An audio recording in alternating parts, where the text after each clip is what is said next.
تم اپنے شوہر کے ساتھ اس طرح زبان درازی کرو گی؟ ایک قدم بڑھ کر ارسلان نے ماہم کا ہاتھ پکڑا اور اسے زور سے دبانے لگا۔ چھوڑیے، مجھے تکلیف ہو رہی ہے۔ ماہم نے اپنی نظریں اوپر کی اور ارسلان نے کہا، نہیں، میں نے تمہیں نہیں چھوڑوں گا۔ تمہیں بھی درد ہو اور تمہیں اندازہ ہو کہ جب درد ہوتا ہے تو تکلیف کس طرح محسوس ہوتی ہے۔ جیسے کہ تم میری تکلیف کو نہیں سمجھ رہی تو میں تمہاری تکلیف کو کیوں سمجھوں؟ ارسلان کو شدید غصہ آیا ہوا تھا۔ یعنی آپ میری ذات پر شک کر رہے ہیں؟ آپ میرے کردار پر سوال نشان اٹھا رہے ہیں؟ آپ جانتے نہیں کہ میں کس خاندان کی لڑکی ہوں۔ آپ کو شرم آنی چاہیے میرے بارے میں اس طرح کی بات کرتے ہوئے۔ ماہم بار بار اسے اپنے کردار کے بارے میں گواہیاں دے رہی تھی، لیکن ارسلان یہ سب کچھ سننے کے لیے راضی نہ تھا۔ ابھی ہماری شادی کو کتنا عرصہ ہوا ہے کہ آپ میرے ساتھ یہ سب کر رہے ہیں؟ آپ نے تو شادی کی پہلی رات مجھ سے ہزاروں وعدے کیے تھے، تو پھر وہ وعدہ کہاں گئے؟ اور وہ باتیں جو آپ نے مجھ سے کی تھیں، اب ان کے بارے میں آپ کا کیا کہیں گے؟ ماہم نے ارسلان کو یہ کہتے ہی اپنی نظریں چرا لیں۔ وہ اب روز کے جھگڑوں سے تھک چکے تھے۔ جب سے شادی ہو کر آئی تھی، ارسلان شام کو اس سے محبت کرتا تو پھر صبح سویرے اس کے ساتھ جھگڑنا شروع کر دیتا۔ اس نے بس شادی کو کھیل تماشا بنایا ہوا تھا۔ ارسلان شادی کو بچوں کا کھیل نہیں، اور ارسلان شادی کوئی بچوں کا کھیل نہیں، اور نہ ہی صرف اس مقصد کے لیے کی جاتی ہے کہ تم اپنی بیوی سے جنسی ملان قائم کرو اور سکون حاصل کرو۔ بیوی کے کچھ حقوق بھی ہوتے ہیں۔ ہر رات جس تکلیف سے میں گزرتی ہوں شاید اس کا تمہیں اندازہ نہیں، لیکن تمہیں اپنا حق وصول کرنے کی تو تمہیں ہر رات جلدی ہوتی ہے، لیکن کبھی بیوی کو حق دیا بھی ہے؟ یہ کہتے ہی ماہم خاموش ہو گئی۔ اچھا، تو اب تم مجھے تانے مار رہی ہو کہ میں صرف تم سے سکون حاصل کرتا ہوں، اس کے علاوہ تمہارا کوئی حق نہیں، پورا نہیں سمجھتی کیا ہو اپنے آپ کو؟ اپنی حد میں رہو، اس سے پہلے کہ مجھے شدید غصہ آئے اور میں غصے میں کچھ بول دوں۔ ارسلان بار بار ماہم سے الجھنے کی کوشش کر رہا تھا۔ نہیں، میں آج خاموش نہیں رہوں گی۔ جب سے شادی ہوئی ہے میں تب سے خاموش ہوں، آپ کی باتیں برداشت کر رہی ہوں، لیکن اس کا مطلب یہ نہیں کہ آپ کچھ بھی کہیں۔ یہ کہتے ہی ماہم اپنے ہاتھ ارسلان کے ہاتھ سے چھڑوانے لگی۔ جیسے وہ کمرے میں گئی تو ارسلان بھی غصے میں پاگل ہوتا اس کے پیچھے چلا گیا۔ تم باہر مجھے کیا کہہ کر آئی ہو؟ تم میرے سامنے خاموش نہیں رہو گی، میں دیکھتا ہوں کہ تم کیسے بولتی ہو۔ یہ کہتے ہی ارسلان نے ماہم کا ہاتھ پکڑا کر اس کے بالوں کو زور سے کھینچنے لگا۔ یہ تم کیا کر رہے ہو؟ تمہیں کیا ہو گیا ہے ارسلان؟ میں وہی ہوں کل تک جس سے تم بے انتہا محبت کرتے تھے، اور آج ایک چھوٹی سی بات پر تم مجھے اتنا ذلیل کر رہے ہو اور مجھے مار رہے ہو۔ مجھے تو اپنی آنکھوں پر یقین ہی نہیں ہو رہا۔ یہ کہتے ہی زور زور سے رونے لگی۔ وہ اتنی روئی کہ اس کی آنکھیں سرخ ہو گئیں۔ اس کے بعد ارسلان نے اس کو چھوڑ کر ایسا دھکا دیا کہ وہ بیڈ پر جا گری۔ چاروں طرف خاموشی تھی۔ گھر میں ان دونوں کے علاوہ اور کوئی نہ تھا۔ فرحان بھی ان کے گھر میں رہتا تھا، لیکن آج وہ کسی کام سے باہر گیا ہوا تھا، تو ارسلان کو موقع مل گیا اور اس نے اپنی ہی بیوی کو ذلیل کر ڈالا۔ بھابھی، یہ آپ کے ماتھے پر کیا ہوا ہے؟ کس چیز کا نشان ہے؟ فرحان نے کھانا کھانے کے دوران جب ماہم کے ماتھے پر چوٹ کا نشان دیکھا تو اس سے سوال کرنے لگا۔ ماہم نے جلدی سے اپنے بال آگے کیے اور کہنے لگی کہ نہیں، یہ کوئی نشان نہیں، اصل میں آج میں صفائی کرنے کے دوران پھسل گئی اور میرا سر دیوار پر جا لگا، بس معمولی سی چوٹ، ٹھیک ہو جائے گی۔ یہ کہتے ہی وہ اپنے بالوں کو ٹھیک کرنے لگی اور بات کو نظر انداز کرنے لگی۔ نہیں بھابھی جان، یہ دیوار کے لگنے کی چوٹ نہیں، میں بچہ نہیں ہوں۔ کیا آپ دونوں کے درمیان کوئی بات ہوئی ہے؟ مجھے بتائیں۔ فرحان بار بار اس زخم کے بارے میں پوچھنے لگا۔ تمہیں کیا مسئلہ ہے؟ وہ میری بیوی ہے اور میں اس کا شوہر ہوں، ہمارے درمیان بولنے کی جرت کیسے کی تم؟ اتنا غور سے دیکھتے ہو میری بیوی کو کہ ایک معمولی سی چوٹ بھی تمہیں نظر آ گئی؟ ارسلان نے فوراً فرحان کو خاموش کروانے کے لیے عجیب و غریب بات کرنا شروع کر دی تھی۔ بھائی جان، آپ کو کیا ہو گیا ہے؟ میں مانتا ہوں کہ ماہم میری کزن ہے، لیکن اس کا یہ مطلب نہیں کہ آپ مجھ پر اس طرح کے الزامات لگائیں۔ میں اس کو اپنی بہن تسلیم کرتا ہوں، آپ ہمارے رشتے پر شک کر رہے ہیں۔ فرحان کھانا کھانے کے ساتھ ساتھ ارسلان سے بات بھی کر رہا تھا۔ میز پر صرف یہ تین لوگ ہی کھانا کھا رہے تھے۔ شام کا وقت تھا، پورے گھر میں خاموشی تھی۔ ارسلان نے اپنے کھانے کی پلیٹ اٹھائی اور زمین پر پٹک دی۔ ہر تیسرا شخص اس لڑکی کا دیوانہ ہے، آخر میں جاؤں تو جاؤں کہاں؟ کتنے ہی لوگوں کو میں جواب دوں کہ اس کے سر پر چوٹ کیسے لگی، اور وہ جو میں اس سے محبت کرتا ہوں، اس سے پیار کرتا ہوں، وہ بھی کسی کو نظر نہیں آتا؟ یا پھر یہ ساری باتیں نظر آتی ہیں کہ یہ کہتے ہیں یہ ارسلان اٹھ کر چلا گیا۔ فرحان، آج کے بعد تم ارسلان اور میرے معاملے میں نہیں بولو گے۔ وہ جو بھی کرے اس کا حق بنتا ہے، وہ میرا شوہر ہے۔ میں نہیں چاہتی کہ تمہاری وجہ سے ہمارے درمیان فاصلے آئیں، اس لیے آج کے بعد تم کوئی بات نہیں کرو گے۔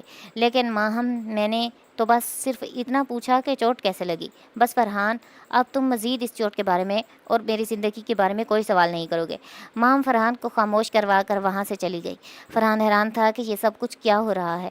آخر ان دونوں کے درمیان میں ایسے کیا بات ہوئی ہے کہ ارسلان نے جھگڑا کیا ہے اور ماہم کے سر پر اتنی چوٹ آ گئی۔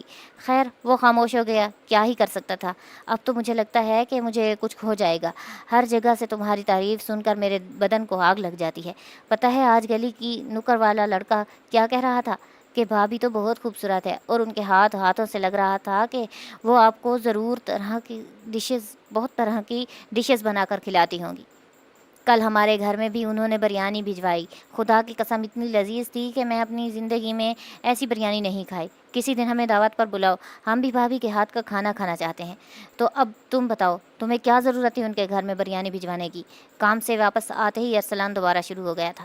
ارسلان، اس بات کا کیا مطلب ہے؟ آپ جانتے ہیں کہ میں ہر جمعہ والے دن بریانی بنا کر بانٹتی ہوں، اور ہر جمعہ ہی میں پورے محلے میں دیتی ہوں۔ ان کا گھر بھی ہمارے گھر کے ساتھ ہے، تو ایک پلیٹ بریانی دینے میں کیا حرج ہے؟ ماں حیران ہو کر ماہم ارسلان کو دیکھ رہی تھی۔ یہ سب کچھ کہہ رہی تھی، مجھے تمہارے ہر کام سے مسئلہ ہے۔ آج کے بعد تم گلی سے باہر نکلی تو میں تمہاری ٹانگیں توڑ دوں گا۔ ہر لڑکا تمہاری تعریف کرتا ہے، مجھے اچھا نہیں لگتا۔ میری بات کو سمجھنے کی کوشش کرو۔ جتنا میں تم سے محبت کرتا ہوں، یوں لگ رہا ہے کہ جیسے یہ محبت دن بدن نفرت میں تبدیل ہوتی جا رہی ہے۔ میں جا رہا ہوں اپنے دوستوں کے ساتھ، کھانا کھا کر آؤں گا، اور میرا انتظار کی کوئی ضرورت نہیں۔ یہ کہتے ہی ارسلان وہاں سے چلا گیا۔ اس قدر شکی آدمی میں نے اپنی زندگی میں نہیں دیکھا جس قدر یہ نکلا ہے۔ ماہم اپنے خیالوں میں بیٹھی سوچ رہی تھی۔ ابھی اس کی شادی کو کچھ عرصہ ہی ہوا تھا کہ ارسلان نے اپنے تیور دکھانا شروع کر دیے۔ حالانکہ خود وہ ہر لڑکی کا دیوانہ تھا، اصل چراغ تھا، اور اس چہرے کے پیچھے اس کی حقیقت اور تھی۔ لیکن آج تک کبھی بھی ماہم نے اس چیز کے بارے میں اس سے بات تک نہ کی تھی۔ فرحان بھائی، آپ کھانا کھا لیں، میں نے آپ کا کھانا ڈائننگ ٹیبل پر لگا دیا ہے۔ آج آپ کی پسندیدہ ڈش بنائی ہے، امید ہے آپ کو پسند آئے گی۔ ماہم نے ارسلان کو کھانے کے لیے بلایا اور خود سے لے گئی۔ رکو ماہم، فرحان اٹھ کر پیچھے آیا۔ ماہم مڑی، اپنے دکھ اور جذبات کو کنٹرول میں کرنا چاہتی تھی کہ وہ کچھ ظاہر نہ کر سکے۔ ارسلان بھائی کہاں ہیں؟ کیا آج وہ ہمارے ساتھ کھانا نہیں کھائیں گے؟ یہ کہتے ہی فرحان نے ماہم کی طرف دیکھا۔ نہیں، آج وہ اپنے دوستوں کے ساتھ گئے ہیں۔ انہوں نے کہا ہے کہ آفس کی طرف سے ان کے باس نے انہیں کھانا دیا ہے، تو وہ رات کو دیر سے آئیں گے، اس لیے میں نے آپ کے لیے کھانا لگا دیا۔ مجھے بھوک نہیں، میں کھانا نہیں کھاؤں گی۔ یہ کہتے ہی ماہم آگے بڑھی، لیکن ماہم ارسلان کا باس تو پچھلے ہفتے دبئی چلا گیا تھا۔ وہاں اس کی میٹنگ ہے اور وہ پورے 1 مہینے بعد آنا ہے، اور جہاں تک میں جانتا ہوں ایسی کوئی میٹنگ اور کوئی دعوت نہیں ہے جس کے بارے میں ارسلان بھائی نے آپ کو بتایا ہے۔ یقیناً وہ کہیں اپنے دوستوں کے ساتھ گیا ہوگا۔ فرحان نے ماہم کو دیکھا اور پھر وہ فوراً کھانے کی طرف چلا گیا۔ ماہم 2 منٹ وہیں رکی۔ وہ جان چکی تھی کہ ارسلان آج ضرور کسی لڑکی سے ملنے کے گیا ہے، لیکن خاموش ہو کر وہ اپنے کمرے میں جا کر رونے لگی۔ اتنا روئی کہ آنکھیں سرخ ہو چکی تھی۔ تھوڑی دیر بعد جب وہ رونے سے تھکی تو منہ ہاتھ دھو کر اپنے معمول کی طرح رسالہ پڑھنے بیٹھ گئی۔ ایک کہانی جو اس نے شروع کی تھی، اس کو پڑھتے پڑھتے رات کے 12 بج گئے۔ شاید وہ چاہتی تھی کہ وہ ارسلان کا انتظار بھی کرتی رہے اور اس کا ٹائم بھی گزرتا جائے۔ تو ابھی تک کیوں جاگ رہی ہو؟ اور فرحان کے کمرے کی لائٹ بھی جلی ہوئی ہے۔ آخر یہ سب کچھ چل کیا رہا ہے؟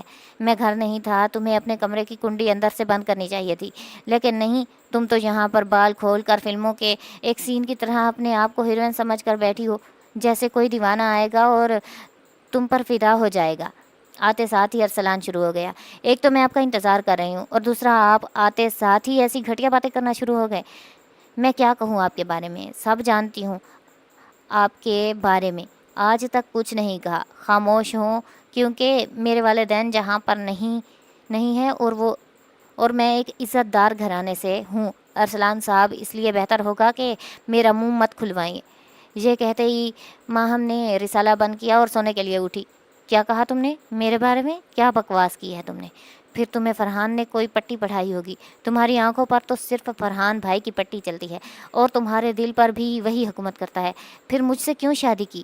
اسی سے کر لی ہوتی شادی، ویسے بھی وہ تو تمہارا دیوانہ ہی ہے۔ یہ کہتے ہی ارسلان تھوڑا خاموش ہوا۔ آپ کو شرم آنی چاہیے، ایک پاک رشتے کے بارے میں آپ اس طرح کی باتیں کر رہے ہیں۔ وہ میرا بھائی ہے، میرے والدین گھر پر نہیں ہیں اور نہ ہی میرا اور کوئی بہن بھائی ہے، اس لیے آپ مجھ پر اس طرح کے الزام لگا رہے ہیں۔ کل تک تو آپ بالکل ٹھیک تھے۔ میں بتاؤں کیا آپ کو آپ کی حقیقت کہاں تھے؟ آپ رات بھر اس لڑکی کے ساتھ، وہی لڑکی جو آپ کے ساتھ آفس میں کام کرتی ہے، حالانکہ آپ کا باس تو 1 ہفتے پہلے ہی دبئی گیا ہے اور وہ اگلے مہینے واپس آنا ہے۔ پھر اتنا بڑا جھوٹ بول کر آپ کو کیا فائدہ ملا؟ ماہام یہ کہتے ہی چپ ہوئی، لیکن اس کی آنکھیں نم ہو چکی تھیں۔ وہ جانتی تھی کہ اب ارسلان کے ساتھ ساری رات گزارنا بہت مشکل ہو جائے گا۔ یہ ہر وقت اس کو ذلیل اور خوار کرے گا۔ اچھا، تو یہ بات تمہیں میرے بارے میں کس نے بتائی؟ کیا اس لڑکی نے خود تمہیں بتایا وہ میرے ساتھ آج رات گزارنے والی ہے، یا پھر تمہارے دیوانے فرحان نے؟ میں تم دونوں کو زندہ نہیں چھوڑوں گا۔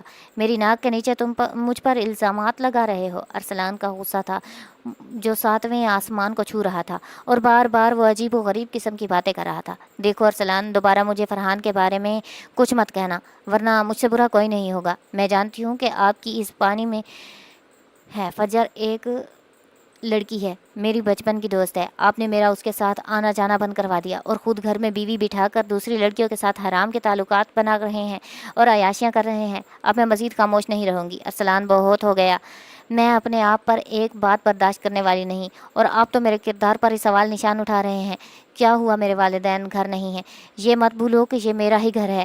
ابھی ماں میری یہ بات کر رہے تھے کہ ارسلان نے ایک زوردار تھپڑ اس کے منہ پر مارا اور وہ پلنگ پر جا گری۔ ارسلان جی، تم نے اچھا نہیں کیا۔ اس دن تم نے میرے بال کھینچے، میں خاموش ہو گئی۔ شاید اگر اس دن میں خاموش نہ رہتی تو آج یہ نوبت نہ آتی۔ میں تمہیں کبھی معاف نہیں کروں گی۔ جا رہی ہوں میں یہاں سے، میں اپنی ماں کے کمرے میں رہوں گی۔ ابھی ماہم الگ سے اٹھی تھی اور وہ جانے کے لیے 1-2 قدم آگے چلنے لگی تھی کہ پیچھے سے اس کا کسی نے ہاتھ پکڑا، وہیں رکی۔ اسے لگا کہ شاید ارسلان اسے روک رہا ہے اور اس سے معافی مانگے گا، لیکن ارسلان نے جب روکا تو اس سے ایسی بات کی جس کو سن کر ماہم کے قدموں کے نیچے سے زمین نکل گئی۔ وہ سوچ بھی نہیں سکتی تھی کہ ارسلان اس کے ساتھ یہ سب کچھ کرے گا۔ وہ جس لڑکے کو پسند کرتی تھی، اس کی پسند اس قسم کی نکلے گی۔ آج ماہم اپنی ہی نظروں میں گر چکی تھی۔ یوں لگ رہا تھا کہ جیسے اس کے کمرے کی دیواریں بھی رو رہی ہیں۔ وہ چیزیں جن سے وہ بے انتہا پیار کرتی تھی، وہ بھی اس کے غم میں رو رہے تھے۔ اگر تمہیں بہت جلدی ہے مجھ سے آزادی حاصل کرنے کی اور میرا کمرہ چھوڑ کر جانے کی، تو پھر کیوں نہ میں تمہیں پوری طرح آزاد کر ہی دوں۔ ارسلان کی یہ بات سن کر ماہم رکی۔ اس کی نظروں میں ارسلان کے لیے آج بھی محبت تھی، اس کے دل میں ارسلان کے لیے جگہ تھی۔ وہ جانتی تھی کہ یہ جھگڑے وقتی طور پر ہیں، پھر اس کے بعد سب کچھ ٹھیک ہونے والا تھا، لیکن ارسلان اتنی بڑی بے وقوفی کرے گا، اس چیز کا اندازہ نہیں تھا۔ ماہم آج اپنی ہی نظروں میں گر چکی تھی جب ارسلان نے اسے اپنے ہوش و حواس میں وہ 3 لفظ کہے جس سے ان کی محبت اور مضبوط رشتہ ختم ہو گیا۔ تو پھر سنو، میں تمہیں اپنے ہوش و حواس میں طلاق دیتا ہوں۔ یہ در دیوار اور خدا تعالیٰ کو گواہ کر کے ماہم، میں تمہیں آزاد کرتا ہوں، طلاق دیتا ہوں، میں تمہیں طلاق دیتا ہوں۔ یہ کہتے ہی ارسلان نے ماہم کا ہاتھ چھوڑا۔ اس کی آواز میں اتنا لرزہ تھا کہ ماہم کانپ اٹھی تھی۔ اس سے پہلے کہ وہ کچھ کہتی، فرحان نے ان دونوں کے جھگڑے کی آواز سنی تو وہ بھی یہاں پر پہنچ چکا تھا۔ ارسلان، یہ تم نے کیا کر دیا؟ غصے میں آ کر تم نے ایک معصوم جان پر اتنا بڑا ظلم کیسے کر ڈالا؟ تم تو اس سے محبت کرتے تھے، پھر وہ محبت کہاں گئی؟ کیا تمہاری برداشت ختم ہو گئی؟ اے خدایا، یہ تم نے کیا کیا؟ فرحان نے جب طلاق کے الفاظ سنے تو وہ بھی شرمندہ ہو چکا تھا۔ ماہم کا دوپٹہ پلنگ پر پڑا تھا۔ ارسلان نے وہ دوپٹہ اٹھایا اور اس کو پہنا کر ماہم کو سہارا دے کر وہ وہاں سے لے گیا۔ ہاں ہاں، اب تم ہی اس کا سہارا بنو، لے کر جاؤ، میں بھی دیکھتا ہوں کہ کب تک تم اس کا ساتھ نبھاتے ہو۔ ارسلان اس وقت شدید غصے میں تھا، نہیں جانتا تھا کہ وہ کیا بول رہا ہے۔ اسے اس چیز کا اندازہ ہی نہیں تھا کہ اس نے کیا کر ڈالا۔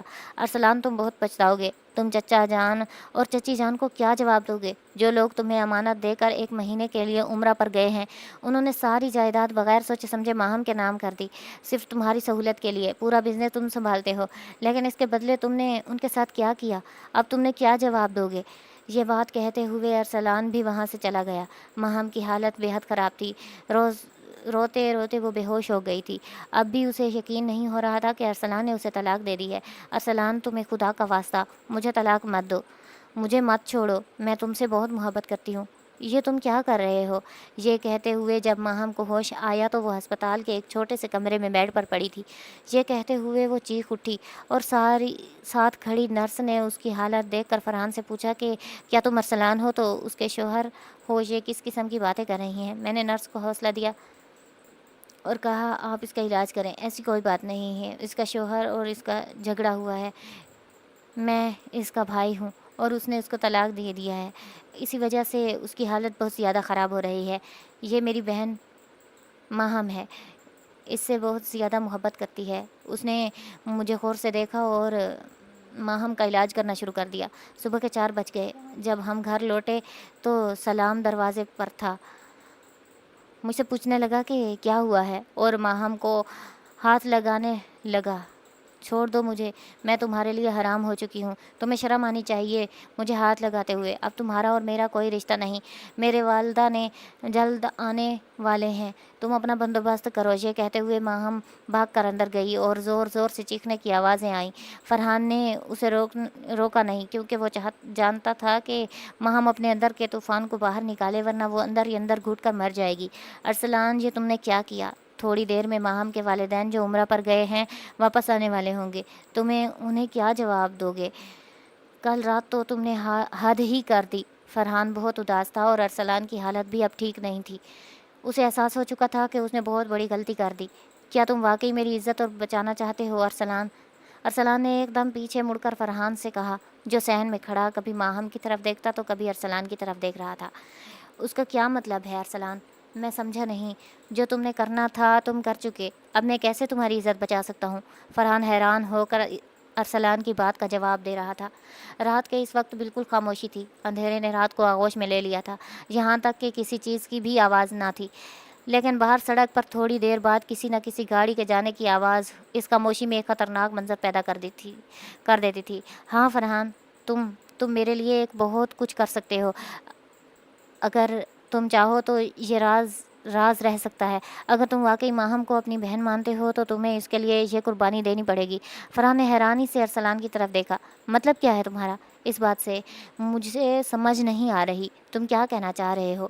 میری جان، تم سمجھنے کی کوشش کرو، جو بات مجھے نظر آ رہی ہے اور جو بات میں سوچ رہا ہوں وہ تمہیں نظر کیوں نہیں آ رہی؟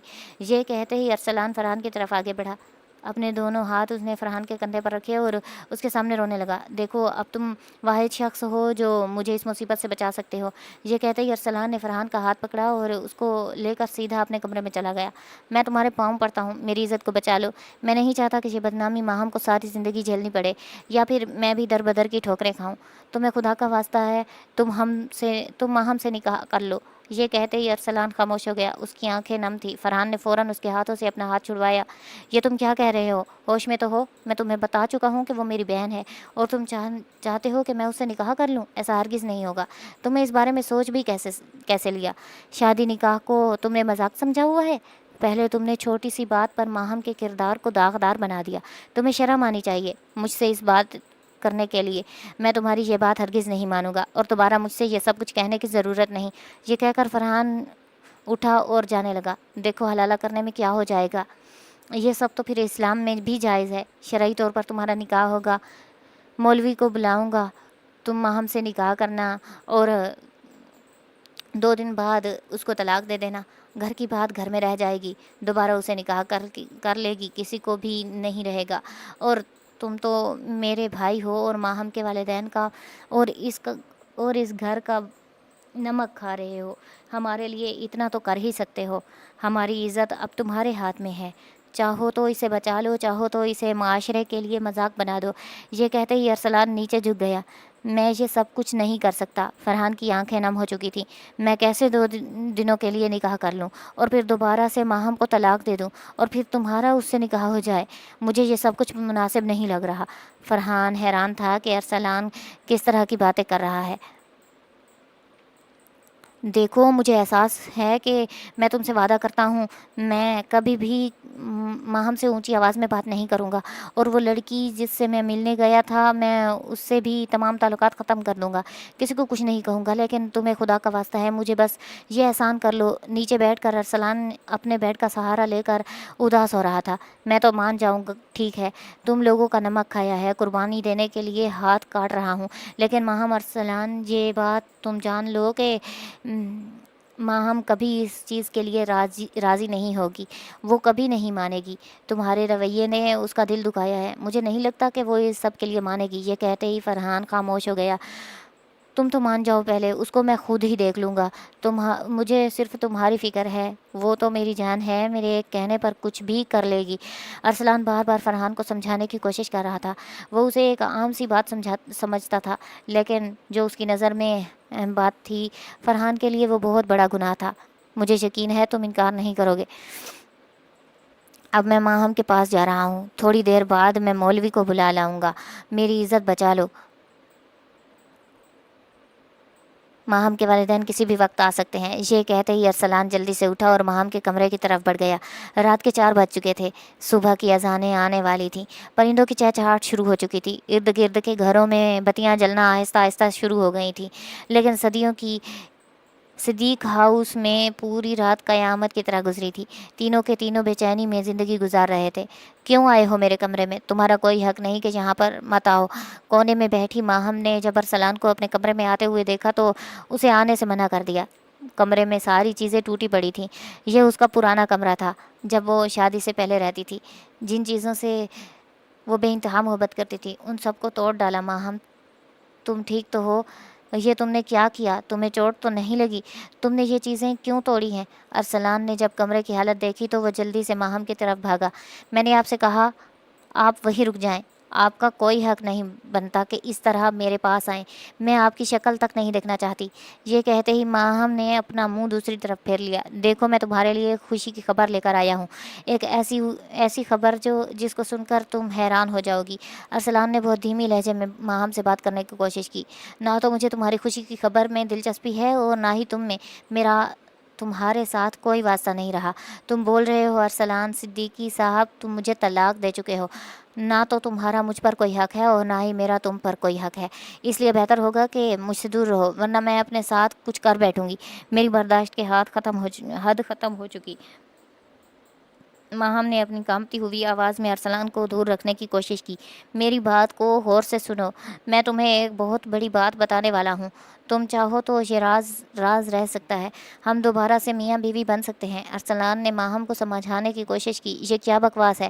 آپ ہوش میں تو ہیں؟ آپ مجھے طلاق دے چکے ہیں اور آپ پھر مجھ سے چاہ رہے ہیں کہ میں سب کچھ بھول جاؤں اور آپ کے ساتھ بغیر نکاح کے دوبارہ زندگی کا آغاز کروں؟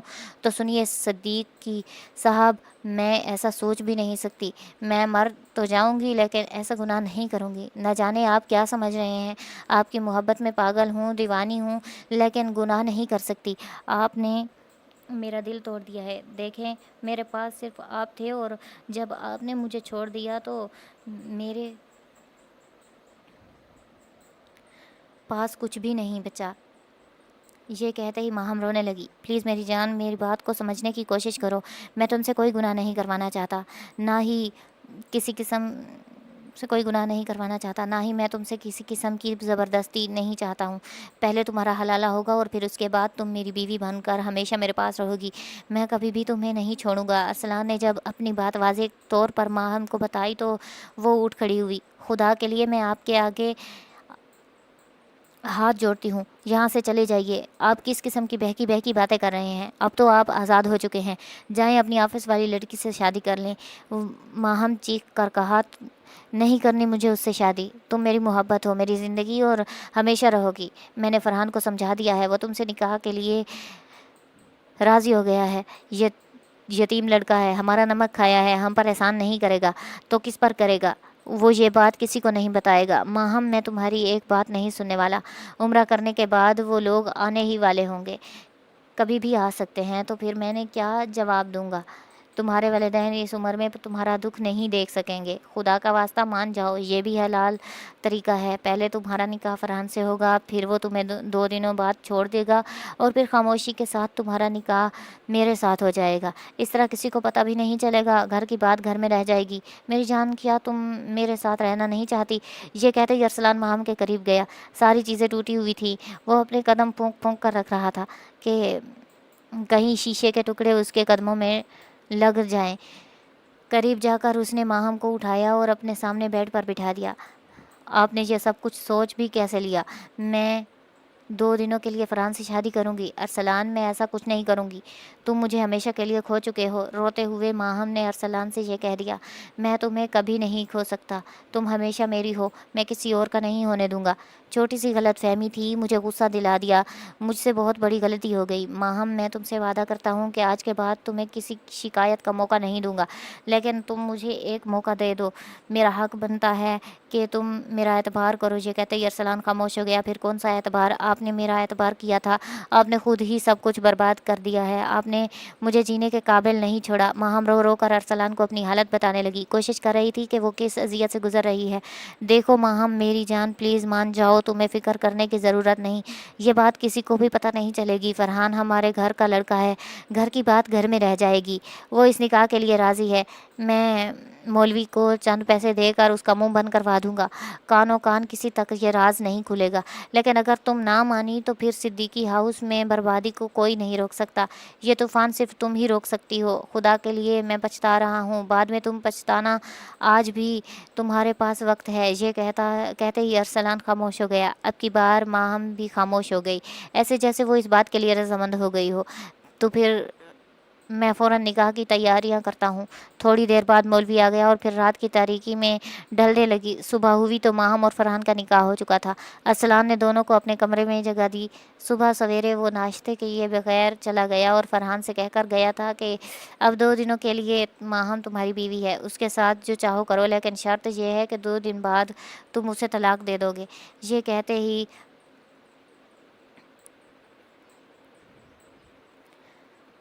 ارسلان وہاں سے چلا گیا۔ محبت اپنی ہی نظروں میں گر چکا تھا کہ ارسلان کس قسم کی باتیں کر رہا ہے۔ خیر، اب تو اس کا نکاح بھی ہو چکا تھا۔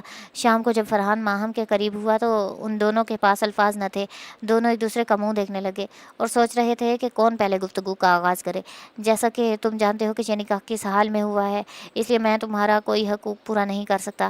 میں نے اس گھر کی عزت بچانے کی خاطر یہ قدم اٹھایا ہے، ورنہ میں مر کر بھی اس بارے میں نہیں سوچ سکتا تھا۔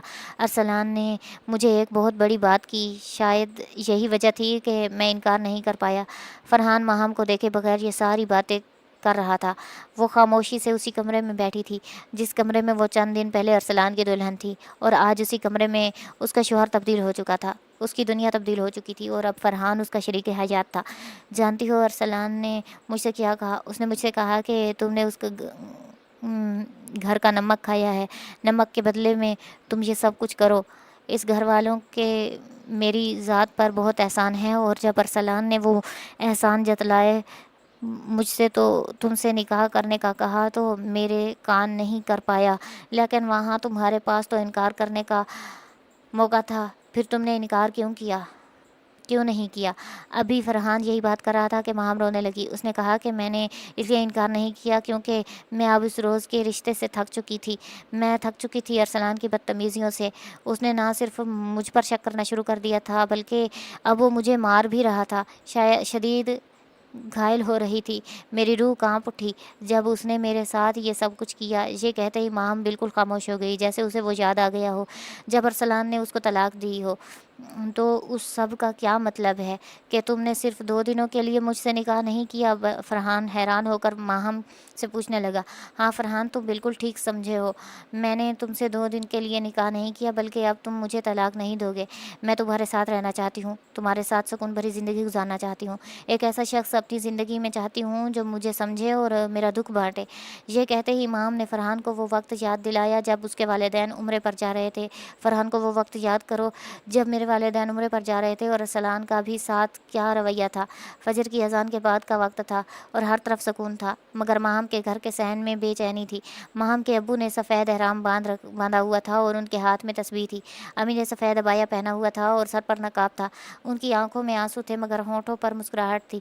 ماہم نے اپنی امی کے قدموں میں بیٹھ کر کہا، امی میں آپ کو بہت یاد کروں گی۔ امی نے ماہم کا چہرہ دونوں ہاتھوں سے تھاما اور کہا، بیٹا ہم اللہ کے گھر جا رہے ہیں، تیرے لیے دعا کریں گے کہ اللہ تیرے نصیب اچھے کرے، تیرے اور ارسلان کے درمیان محبت ڈال دے۔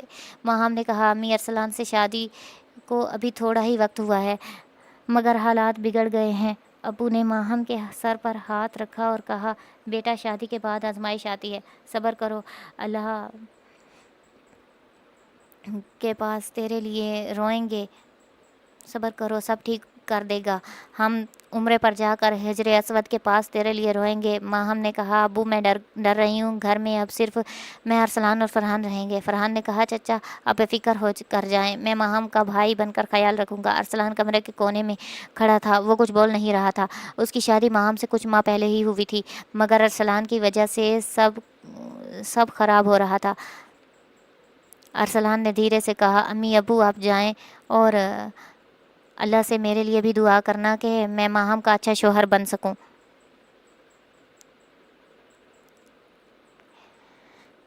ماہم نے ارسلان کی طرف دیکھا اور کہا، ارسلان میں تمہاری بیوی ہوں مگر اب لگتا ہے میں اجنبی بن گئی ہوں۔ امی نے کہا، نہیں بیٹی ایسا مت کہو، میاں بیوی میں لڑائی ہو جاتی ہے مگر محبت ختم نہیں ہوتی۔ ابو نے سوٹ کیس اٹھایا اور کہا، چلو بیٹا وقت ہو گیا ہے، گاڑی باہر کھڑی ہے۔ ماہم نے امی ابو کے پاؤں چومے اور کہا، امی ابو میرے لیے کعبے کا غلاف چوم دینا اور میرے نام کی چادر چڑھا دینا۔ امی نے روتے ہوئے کہا، بیٹا ہم ہر دعا میں تیرا نام لیں گے، ہر طواف میں تیرے لیے ہاتھ اٹھائیں گے۔ ابو نے کہا، ماہم بیٹا گھر کا خیال رکھنا اور ارسلان کا خیال رکھنا، وہ تمہارا شوہر ہے، اس کی عزت کرنا۔ ماہم نے کہا، جی ابو جی میں کروں گی۔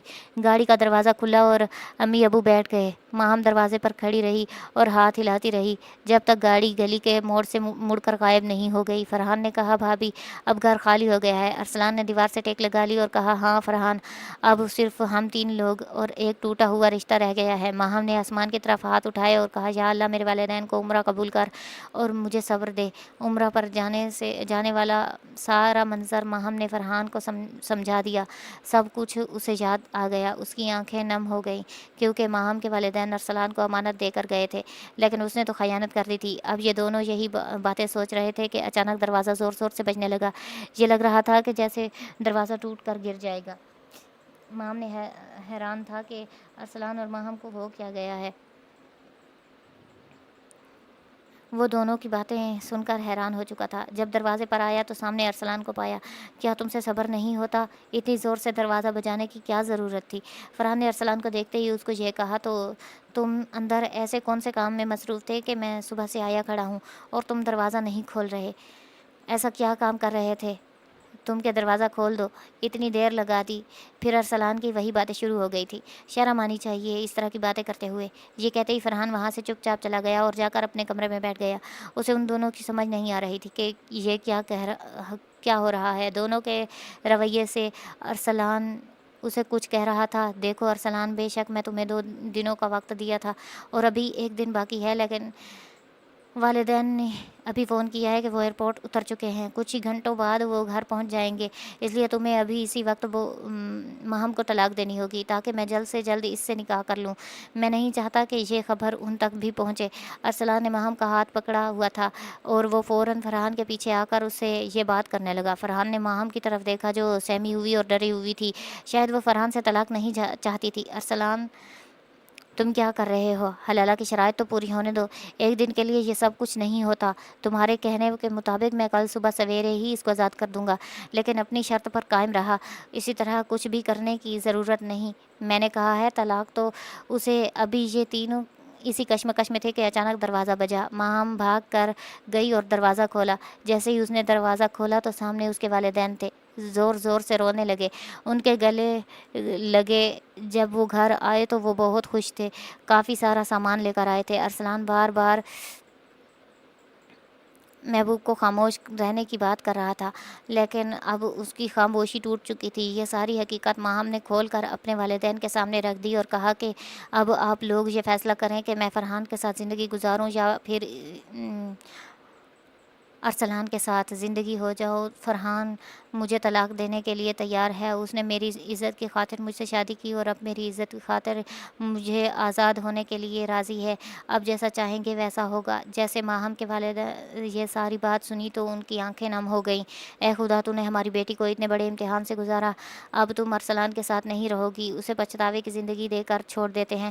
ساری زندگی ترستا رہے پچھتاوے کے ساتھ، کیونکہ ماہم کوئی کھلونا نہیں جسے چاہے جب چاہے طلاق دے دے اور جب چاہے اپنے پاس رکھ لے۔ اب یہ فرحان کی ملکیت ہے۔ فرحان، ماہم تمہاری ذمہ داری ہے، چاہو تو اسے ہمارے سامنے طلاق دے دو اور زمانے والوں کے سامنے اسے رسوا کر دو، اور اگر چاہو تو اسے اپنی بیوی بنا کر اسی گھر میں ہمیشہ کے لیے رہو۔ فرحان نے جب ماہم کے والد کی یہ بات سنی تو وہ گہری سوچ میں گم ہو گیا۔ جس چیز کو وہ لوگ چھپا رہے تھے آخر وہی ہو گیا۔ اب ارسلان اپنی ہی نظروں میں شرمندہ ہو چکا تھا، کسی سے بھی نظریں ملانے کے قابل نہیں تھا، دن رات کمرے میں بند رہتا اور تنہائی پسند ہو چکا تھا۔ کچھ عرصے بعد فرحان نے خود ہی ماہم کو طلاق دے دی۔ یہ سب کچھ فرحان اور ماہم کے درمیان طے ہوا تھا کہ وہ ارسلان کو کچھ عرصے کے لیے سزا دیں گے تاکہ وہ اس بات کو سمجھے کہ اس نے کتنی بڑی غلطی کی ہے۔ جب ماہم نے دیکھا کہ واقعی ارسلان اب ٹوٹ چکا ہے اور سمجھ چکا ہے کہ اس نے بہت بڑا گناہ کیا ہے، تب فرحان سے طلاق مانگ لی اور پھر دوبارہ سے ارسلان کے ساتھ اس کی دھوم دھام کی شادی ہوئی۔ جب اس بات کا ذکر ماہم نے ارسلان کے سامنے کیا اور اس کی ساری حقیقت بتائی تو وہ بھی مسکرا اٹھا اور کہنے لگا کہ میں جانتا تھا تمہاری محبت کبھی نہیں غلط نہیں ہو سکتی۔ اکثر میں تنہائی میں بیٹھ کر یہی باتیں سوچا کرتا تھا کہ تم نے فرحان کے ساتھ رہنا پسند کیوں کیا، حالانکہ تم تو مجھے پسند کرتی تھی، اور میں جان چکا تھا کہ اس میں بھی کوئی راز پوشیدہ ہے، اور یہی وہ بات تھی کہ جو مجھے تمہارا انتظار کرنے پر مجبور کر رہی تھی۔ یہی نہیں، میں بوڑھا بھی ہو جاتا تو میں ساری زندگی تمہارا انتظار کرنے کے لیے تیار تھا۔ اس طرح دوبارہ سے ان دونوں نے اپنی زندگی کا آغاز کیا۔ ارسلان سمجھ چکا تھا کہ جذبات میں کیے گئے فیصلے اکثر غلط ہوتے ہیں۔ شاید وہ ماہم سے بے انتہا محبت کرتا تھا، اسی وجہ سے اسے ماہم کی باتوں پر شدید غصہ آیا۔ ماہم سے ارسلان کو یہ امید نہیں تھی کہ وہ اپنے ہی شوہر کے ساتھ اس طرح کا رویہ اختیار کرے گی، لیکن اس سب میں بھی ماہم کا قصور نہیں تھا۔ وہ چڑچڑی ہو چکی تھی، حالات نے اسے مجبور کر دیا تھا۔ یہ دونوں تو اپنی زندگی میں خوش ہو گئے، لیکن فرحان کئی عرصے تک شادی نہ کی۔ پھر اس کی زندگی میں بھی ایک خوبصورت لڑکی کی آمد ہوئی۔ ارسلان اور ماہم نے مل کر فرحان اور اس کی لڑکی کی شادی کر دی۔ سب بہت خوش تھے۔ جس گھر میں ایک رات قیامت آئی تھی، اب سب اس قیامت کو بھلا چکے تھے اور نئی زندگی کا آغاز کر رہے تھے۔